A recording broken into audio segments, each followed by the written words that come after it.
ચોક્કસ જ્ઞાતિ ઉપર ટાર્ગેટ થઈ રહ્યો છે એવું તમે કહી રહ્યા છો, તો જ્ઞાતિનું તમે નામ લેવા માંગશો? ચોટીલા નેશનલ હાઈવે કોંગ્રેસના અમારા ચોટીલાના કાર્યકર્તા દ્વારા ચક્કાજામ કરવામાં આવ્યો હતો અને સાથે સાયલાના પણ કાર્યકર્તાઓ જોડાયા હતા. આપ પણ જાણો છો કે આજ એસઆઈઆરની જે સરકાર દ્વારા જે પ્રક્રિયા કરવામાં આવે છે અત્યારે, તેમાં આ ભારતીય જનતા પાર્ટીના અમુક તત્વો દ્વારા જે ફોર્મ નંબર 7 ભરી અને ખોટી રીતે અમુક ચોક્કસ જ્ઞાતિના નામ કાઢવાનું જે મોટું ષડયંત્ર હાલ ચાલી રહ્યું છે, તેના સામે અમારા જિલ્લા પ્રમુખ નૌશાદભાઈ સોલંકીનો આદેશ હતો. આજે સમગ્ર ઝાલાવાડની અંદર તમામ નેશનલ હાઈવે ચક્કાજામ કરવામાં જ્યારે આવ્યા છે અને અન્ય સામે હંમેશા કોંગ્રેસ અવાજ ઉઠાવે છે, લોકો માટે ઉઠાવે છે, નાગરિકો માટે ઉઠાવે છે.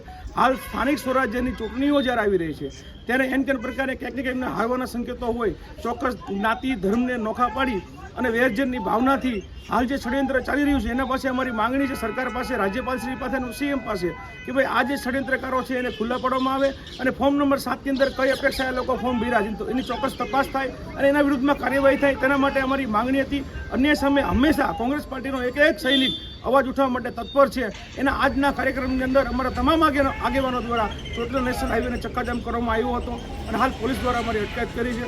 જય હિન્દ. તો મુખ્ય અત્યારે તમે એસઆઈઆરનું કહો છો, એમાં મુખ્ય મુદ્દો તમારો કયો છે? મુખ્ય મુદ્દો હાલ જે 7 નંબરના ફોર્મ ભરી અને જે ષડયંત્ર ચાલી રહ્યું છે, જે નામ ચોક્કસ જ્ઞાતિઓના દૂર કરવામાં આવી રહ્યા છે, એ અમારો મુખ્ય મુદ્દો છે. એના અન્ય સામે અમે અવાજ ઉઠાવ્યો છે. તો ચોક્કસ જ્ઞાતિ ઉપર ટાર્ગેટ થઈ રહ્યો છે એવું તમે કહી રહ્યા છો, તો જ્ઞાતિનું તમે નામ લેવા માંગશો?